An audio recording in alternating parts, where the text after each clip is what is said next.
دہشت گردی ختم تو نہیں ہوئی، دہشت گرد نہیں ختم کیے جا سکتے۔ اسی طرح تفرقہ ڈالنے والے افراد، ہماری سارا رخ تفرقہ ڈالنے والوں پر ہوتا ہے کہ آپ تفرقہ نہ ڈالو، وہ ڈالیں گے تفرقہ، کیونکہ تفرقہ ان کا مذہب نہیں ہے، تفرقہ ان کا بزنس ہے، ان کا کاروبار ہے۔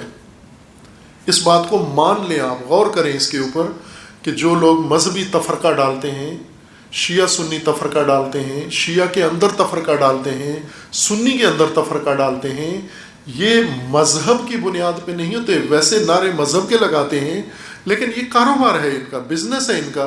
آپ خود بکر والے زیادہ بہتر جانتے ہو آپ کہ تفرقہ ڈالنے والا ذاکر کتنا مہنگا ہوتا ہے، تفرقہ انگیز گفتگو کرنے والا خطیب کتنا مہنگا ہوتا ہے، آپ افورڈ نہیں کر سکتے۔ وہ حتماً سپانسرڈ ہوتا ہے کسی بڑی کمپنی کی طرف سے کہ آپ بکر میں جا کر آگ لگائیں، تفرقہ ڈالیں۔ آپ بکر والے اس کی فیس نہیں دے سکتے، اتنا مہنگا ہوتا ہے۔ یہ ان کا کاروبار ہے، یہ ان کا بزنس ہے۔ اب آپ توجہ سے بات یہ سنیں، پولیس کے یہاں ایک قانون ہے کہ جب بھی کوئی جرم ہوتا ہے، مخصوصاً قتل و غارت جس کے اندر موجود ہو، تو پولیس آسانی سے مجرم تک پہنچ جاتی ہے۔ ان کے پاس ایک فارمولہ ہے، وہ یہ ہے کہ اس قتل سے فائدہ کس کو ملا ہے، فائدہ کس نے حاصل کیا ہے۔ ابھی یہ صحافی قتل ہوا، پاکستان کا ایک افسوسناک واقعہ ہوا، نائجیریا میں جا کر اس کو مارا گیا مذموم مقاصد کے لیے۔ وہ خود بھی اس نے سادگی دکھائی اور ان سیاسیوں کے تھے چڑھ گیا وہ، اور اس نے اپنا خاندان، بچے اس نے یتیم کر لیے۔ صحافی نے بھی سادگی دکھائی، اس کو نہیں آنا چاہیے تھا ان کے جھانسے میں، باہر کیف آ گیا اور اس کو قتل کر دیا گیا۔ آسان ہے پہنچنا، کس نے مارا، فوراً کہا گیا، اداروں پہ ڈال دیا گیا، اداروں نے برات کی، ہم نے نہیں کیا، حکومت نے کہا ہم نے نہیں کیا۔ آسان ہے۔ اس قتل کا فائدہ کس کو ہوا ہے؟ قاتل یا وہ ہے یا اس کی ایما پر قتل ہوا ہے جس نے قتل سے فائدہ اٹھایا ہے۔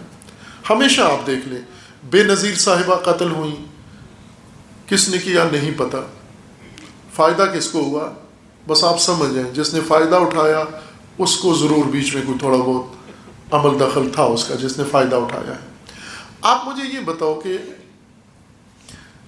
یہ جو مذہبی فرقہ واریت میں جو ایشوز اٹھائے جاتے ہیں، جیسے ایک ایشو ہے صحابہ کی توہین، مقدسات کی توہین، اس میں عموماً شیعہ متہم ہوتے ہیں کہ یہ توہین یہ کرتے ہیں۔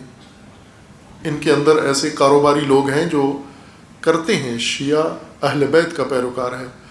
اہل البیت علیہ السلام شیعہ پابند ہے، شیعہ ایک قدم نہ آگے جا سکتا ہے نہ پیچھے جا سکتا ہے۔ علی علیہ السلام کا فرمانا ہے کہ ہم نمرقۃ الوسطیٰ ہیں، اور جو پیچھے ہے وہ بھی ہم سے آ ملے، جو آگے نکل گیا ہے وہ بھی ہماری طرف لوٹ آئے، اور دائیں بائیں نہیں جا سکتا۔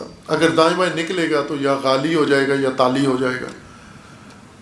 خب شیعہ وہ ہے جو پکا بندھا ہوا ہے اہل البیت کے ساتھ، آئمہ کے ساتھ، عملی زندگی کے اندر۔ خب شیعہ نے کسی کی توہین کرنی ہے اگر، تو اہل بیت بتائیں گے کس کی کرنی ہے۔ جو نہیں ہے کہ توہین کا سبق اہل البیت نہیں دیتے ہیں کہ کس کی توہین کرنی ہے، اہل البیت بتائیں گے کس کی کرنی ہے، اور کس کی تعظیم کرنی ہے یہ بھی اہل البیت بتائیں گے کس کی تعظیم کرنی ہے۔ اور وہ آسان ہے، ہمارے سامنے ہے ان کا مسلک۔ آپ دیکھیں اختلافات تھے، لیکن ان اختلافات میں امیر المومنین علیہ السلام نے کس کی توہین کی، امیر المومنین کی زبان سے کس کی توہین ہوئی؟ شیعہ نکال کے دکھائیں نا، ثبوت دیں، امیر المومنین نے اپنی پوری زندگی میں کس کی توہین کی؟ اختلاف بہت ساروں کے ساتھ تھا، لیکن توہین نہیں دیکھیں گے آپ۔ تو شیعہ تو تعلیم یافتہ، تربیت یافتہ امیر المومنین کے مکتب کا ہے۔